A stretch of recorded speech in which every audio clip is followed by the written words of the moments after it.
Good afternoon, everybody. My name is Andrew Kramer. Welcome to PMG's summer webinar series. This installment is called Reducing Call Volume with Automated Request Processing.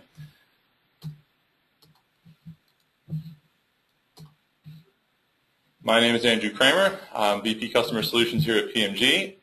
My contact information is on this slide. The slide deck will be made available after our event. We can also send it to you via email or post it on our website. Just some quick housekeeping items. This is scheduled for 30 minutes. We are going to try to end promptly on time. We are very respectful of your time.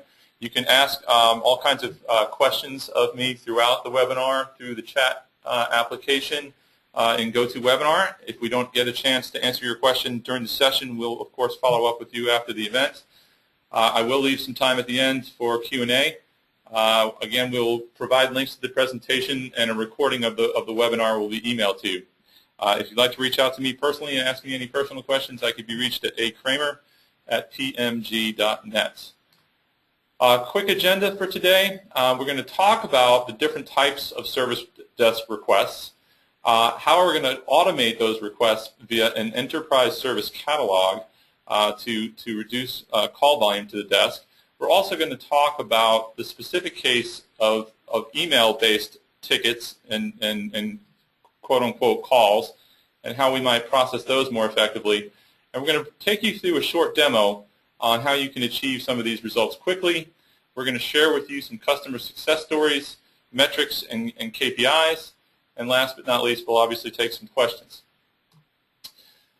So the service desk, we all have one, and most end users think it's the ultimate bottleneck. There's seemingly insatiable high demand to the desk. Call volumes continue to grow. User bases continue to grow. Complexity continues to increase. So the demand seems to be insatiable. But unfortunately, a high percentage of these calls, the frontline desk can't answer necessarily the first time, and they have to, by virtue of depth and breadth and complexity, route those calls elsewhere to a tier 2, to a tier 3, to specialty teams, and that just introduces delay and potentially frustration to the end user. So our users are getting frustrated, and many of them, by the time they even have to pick up the phone at all, they're already frustrated. And unfortunately,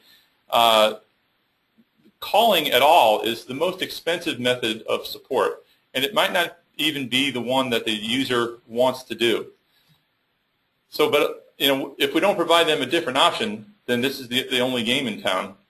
But what if there is a different option? What if we can empower them to get better, faster, quicker service via self-service and not have to call and not have to go through some of the gauntlets and auto attendance and have to wait to be routed to tier 2 or tier 3. So that's what we're going to talk about today, is how we can save calls to the desk while improving customer service and speed of service delivery. And empowering this self-service is a known benefit. Forrester is coming out with a new report this month talking about mastering service catalogs, and within that report they cite an HDI study that shows that at least 12% of support centers received at least a 32% decrease in ticket volume due to the introduction of self-help. I think it's higher than that, and we've here at PMG have seen decreases in ticket volumes sometimes as high as 80 or 90%, depending on the situation. So the 3 call types. So this is very high level and very basic. So the first type is what we call information requests.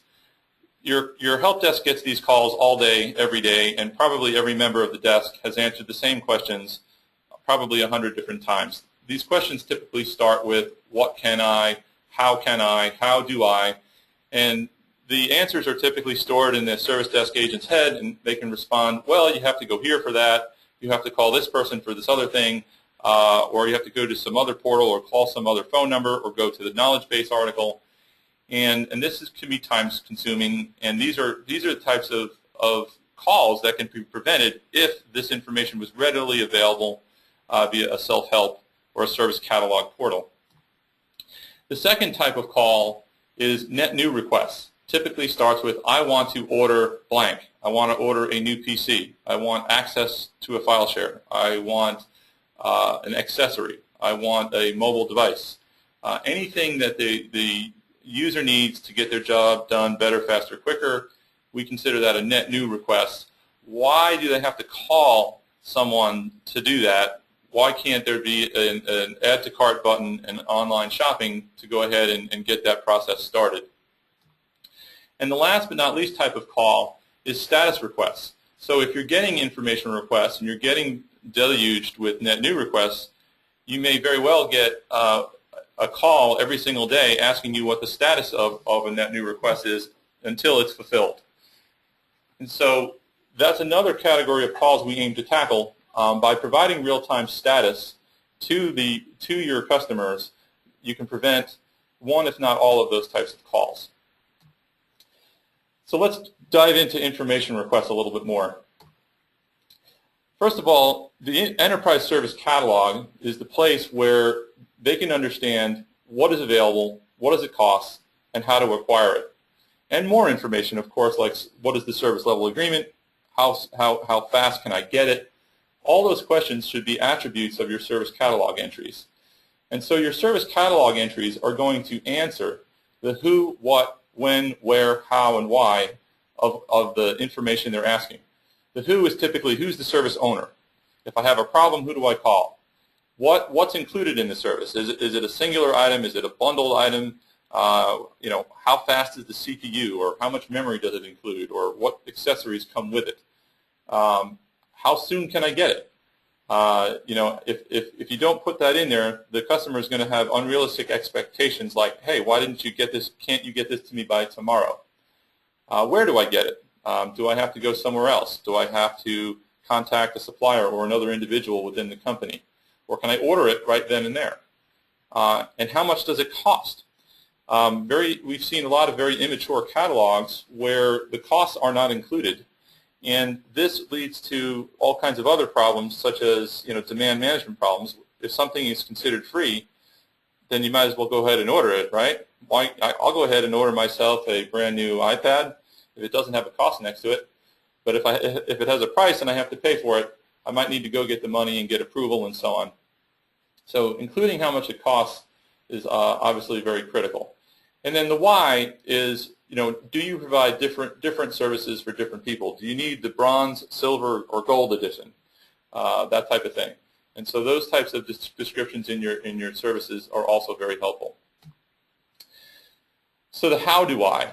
So how do I in knowledge management, you need to be able to embed knowledge and chat and other types of content, your wiki, your how-to, your known error database within your enterprise service catalog. And so what we're highlighting here is that you have a knowledge tab.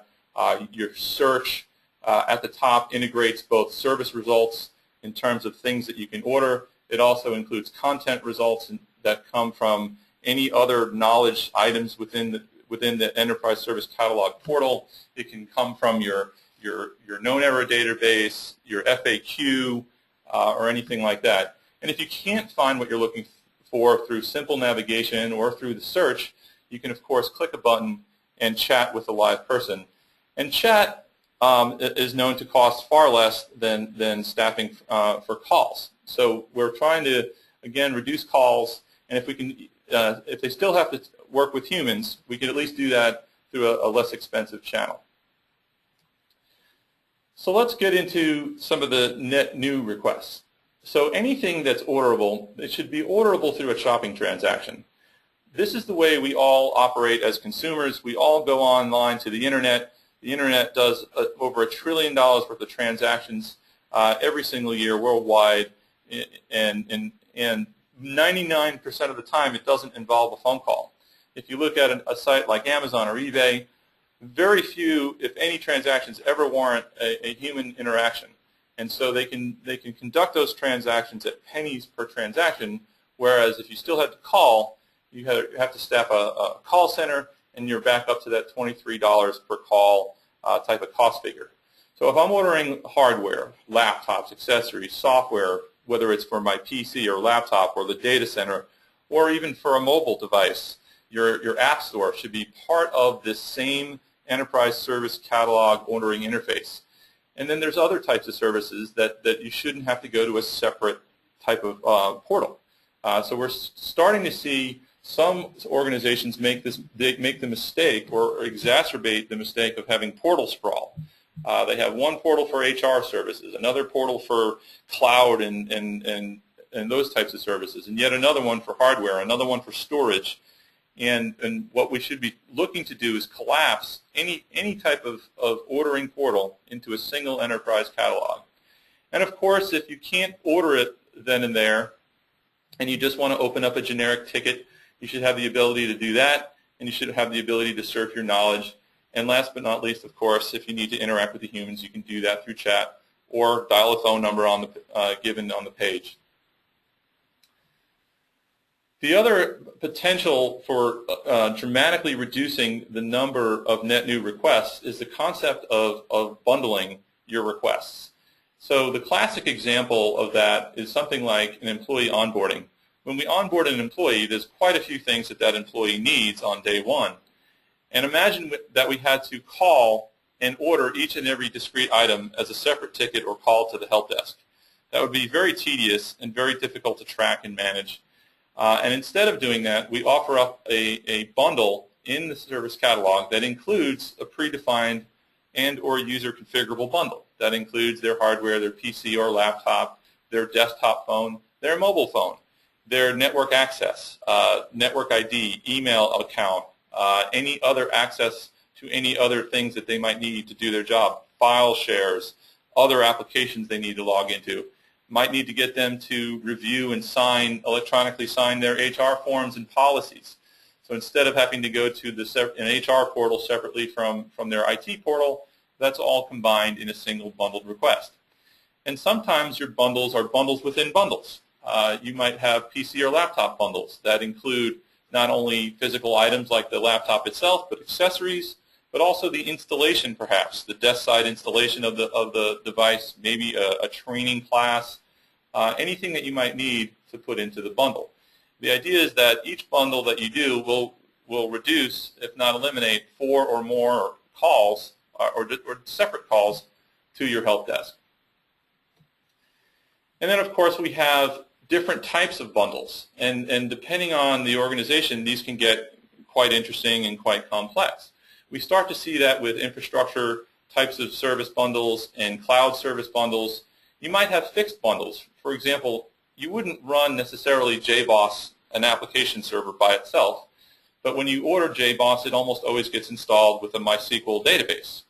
And so this particular service catalog entry shows that when you order the JBoss, you always get MySQL, and it provides a cost per compute unit and so on. So this is what we call a fixed bundle, where the service catalog admin has made the bundle and made it very easy for the end user to order the fixed bundle ahead of time.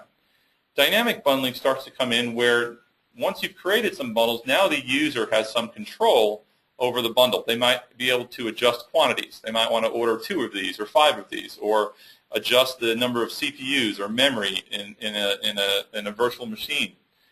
And then you might have something even more complex like a hierarchical bundle. Hierarchical bundles mean that when the user orders A, it might require 2 of B and 3 of C, and you can mix and match dependencies. For example, if you're ordering a Linux virtual machine, you might disable the ability to order a Microsoft SQL Server database. When you order a Linux virtual machine, your options are then limited to MySQL and Oracle. And then if you order Oracle, you might then require an Oracle license and 5 hours of Oracle installation services. So those become hierarchical bundles that you should be able to define within your catalog. And by doing so, you're going to limit the number of calls and limit the number of confusion and back and forth required to deliver and fulfill the service request. So we talked, I introduced this notion of net new requests via email as well. I have yet to come across an organization that doesn't have email-based tickets. Everyone has a support@domain.com type of email address. And some organizations get hundreds, if not thousands, of emails to this inbox every day, and they may have one or more people on the service desk literally opening and monitoring that email box and manually determining what to do with those. And typically they read the subject and the body of the email and then copy and paste the contents into a ticketing system. This is highly manual and and typically costs even more than a typical $23 per call telephone call. And this is an antiquated way of doing things. And what we suggest is to implement automated email processing, whereas this email address is being sent to a piece of software that parses the email and does all of the things that you might be doing manually with service desk personnel. And it will automatically read the subject and the body for keywords. It can eliminate duplicate email. It can eliminate spam. It can dynamically take out the contents, such as it's a PC or a known error code, and then dynamically and automatically route it to the right help desk and create the appropriate incident, problem, or change ticket for you.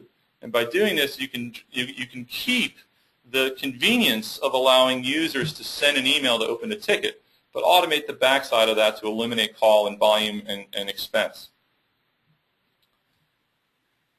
So last but not least type is status requests. So we get sometimes one net new request generates 5 status requests, right? So if I ordered a new PC today, I might call every day this week to the service desk saying, where is it? Where is it? And so what we want to do is try to eliminate those because there's no value to either side of that equation. So what we want to do is provide a real-time dashboard to the customer so that they can check on their own status. Just like they would if they ship something via FedEx or UPS, they can track their package. We're doing the same thing with service requests. So what we have here is a screenshot of our most recent requests. We can see at a high level when it was submitted, what the progress is, and then of course we can drill down and see further into the supply chain. So this sort of screenshot shows where you're showing this notion of % complete. You can show what has been done, what is it waiting on, what's next in our workflow. And of course, if we want to drill down even further, we can go see the contents of the ticket, or if we have questions, we can launch a link to send an email back to the support team. You can even embed a chat link here if you prefer. So the idea is to provide more granular status information than typically the service desk agent is able to perform. They don't have to spend time looking up a ticket number, then trying to read through the ticket to provide status. That's going to be provided automatically directly to the user. And of course, we can provide the same level of information through emails. So in this view, what we can see is we're showing you the real-time process execution view. Now this is optional for some folks, and it's actually even more information that you'd normally get from someone like UPS or FedEx. They kind of tell you very high level, hey, your package has been shipped, it's en route, and your expected delivery date. But you're not able to see necessarily what truck it's on, who's touching it. Whereas with Service Catalog and automated workflow fulfillment, you could provide that level of visibility and show the real-time workflow diagram and see where things are waiting or where the bottlenecks are. And of course, all the while, you could be sending email notifications explaining the same level of status. If there are interactions and you need input from people on the fulfillment side, they can interact with those workflows using button clicks like approve and reject and things of that nature. Okay. So we're going to do a quick demo here, and we're going to show you how instead of calling the help desk to add a user to the network, we're going to go ahead and avoid calling at all. So I'm in an enterprise service catalog, and I want to search for creating a user of some kind, you know, so I can start to look over here in my search results. I can say, wow, how do I create or delete or bundle? I can also do things like, you know, navigate through the category tree. So I can find what I'm looking for very quickly, either through search or through navigation. And so I don't have to call and say, hey, how do I add a user to the network? I can go and find a form, and I can go ahead and do that right now. So I'm going to hire this person named Emily Johnson and give her a name here, her email address, and UPN is just with the domain name, and same account name is just, you can leave these things off of your form if you like, and then we can put a password. And of course, if you wanted to add more users, you can do that, but we'll go ahead and add it to our cart and submit it. And now we didn't have to call anybody to create this user. It goes straight into workflow. We can see the status of that workflow. An approval is required from a human. I'm just going to go ahead and provide that approval real quick. I can do it through the service catalog interface. I can do it through an email if I prefer. I'm just going to go ahead and approve it quickly here. And then if I wanted to know the status again, instead of calling the help desk, I can always call again. And now I can see that, wow, my request is complete. It was approved. The user has been created. If I wanted to see the workflow behind it, of course, I can see the whole workflow and that everything is now done. So I've eliminated all of these different calls. So if we recap, I didn't have to make an information request on how do I create a new account. I made a net new request to create the account as a self-service. I didn't have to call for multiple status requests. Of course, there's other types of savings involved here. We had near real-time service. It took me less than 15 seconds to order it. The provisioning of the account was done in less than 10 seconds. And this avoids having a sysadmin work on this type of thing for 5 to 10 minutes. And of course, we have a full audit trail for reporting and governance. So I show you how we created an automated process with full interaction to workflow. Your workflows can be more complex than what I showed you. They can integrate with any type of ITSM tool or to other business systems, anything that's required to automate these types of requests end-to-end across your enterprise. And you want to shoot for auto-provisioning whatever's possible. So the workflow tools that are out there allow you to create accounts, create virtual machines, create access rights and permissions, create users. So those are things that are not, it's not required. There are opportunities to avoid the labor and expense for sysadmins to do that traditional work. So some real-world examples, and I want to reserve some time for some questions here at the end. This comes from a customer where after they implemented their service catalog over a 3-year period, and initially 100% of calls came through the service desk. And so every time a call came in, they had to route it to a level 2 or a level 3. And then after they implemented self-service in the service catalog, 57% of those calls bypass the service desk, and they go straight to the level 2 or level 3. Right? So you have a dramatic reduction in volume and processing costs. The service desk is able to have a lighter workload and have additional capacity. And here's another example of the same kind of a customer. The users love this, so they prefer not to call. And so they went from an initial launch, soft launch, to one test user business unit of about 5,000 users, and it more than quadrupled in year 2 to 32,000, and then it's over 86,000 in 2012, and on target to hit almost 150,000 requests in 2013. So it shows massive adoption of this type of technology, which is not surprising because this is the way the world of the regular internet works. So let's quickly recap. The service desk is a bottleneck. We should target these 3 types of calls: information, net new, and status for complete and total elimination if we can. Users actually prefer self-service. It's going to result in improved service levels and turnaround times, all while putting in place a defined, repeatable, and auditable process. And if we do the math at $23 a call, and this particular customer with over 86,000 calls, we're talking about over $2 million in savings. So, some questions. I tried to end with enough amount of time at the end to answer questions.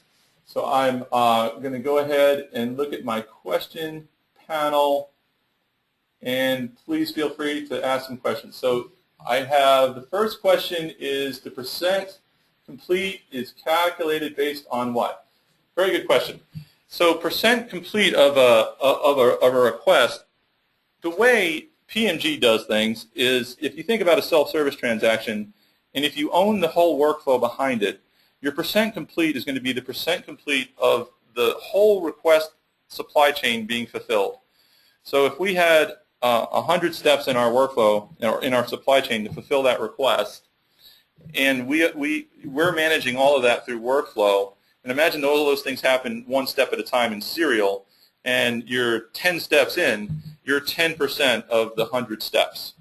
In the real world, most of your workflows are not quite that simple. They don't happen necessarily serial. You might have multiple workflow paths happen in parallel, and so your percent complete can be arbitrary. So your workflow designers can say, you know what, at this point in the workflow, we're going to consider this 40% complete or 60% complete. So it doesn't have to be mathematically accurate.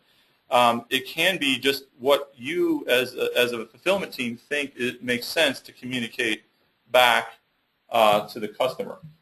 So it's a great question. It's a sort of a technical answer. Be happy to take deep into that offline. Okay, next question is, can PMG interface with multiple service management ticketing systems? Yes, we can. PMG has out-of-box integration with every major ITSM tool that I know of. It integrates with BMC Remedy, CA Service Desk, IBM Maximo, Numara Footprints, Marval, man, the list goes on. Front Range is another one.